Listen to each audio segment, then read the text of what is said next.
Herkese merhabalar, kanalıma hoş geldiniz. Bugün sizlere Airfryer'da ciğer tarifiyle geldim. Dilerseniz nasıl yapmışım direkt buyurun tarifime geçelim. Öncelikle 300 gram kadar tavuk ciğeri kabımın içerisine alıyorum. İçerisine 1 yemek kaşığı kadar zeytinyağı ilave ettikten sonra baharat olarak tuz ve pul biber kullandım. İyice karıştırıyorum. İstediğiniz baharatları ilave edebilirsiniz. Airfryer'ın ekstra böyle şişleri var arkadaşlar. Onlardan kullandım ben. İsterseniz çöp şiş de kullanabilirsiniz. Hemen şöyle görmüş olduğunuz gibi şişlerimi hazırlıyorum. Arkadaşlar eğer videomu tam da bu kısma kadar izlediyseniz bir like bırakmayı unutmayın lütfen. Değerli fikirleriniz benim için çok önemli. Fikirlerinizi mutlaka yorumlar kısmında belirtin.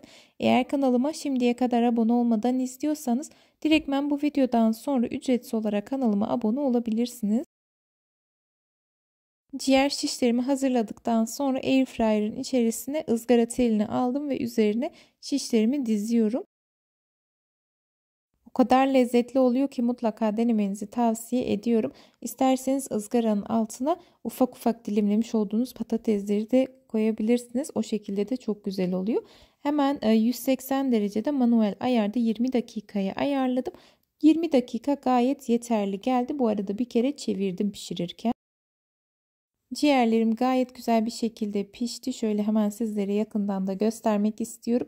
Servis için sizlere hazırladım. Son hali bu şekilde.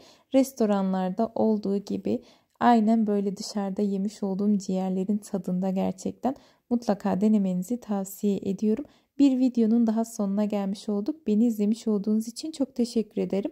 Bir dahaki videomda görüşmek üzere. Allah'a emanet olun. Sevgiyle kalın.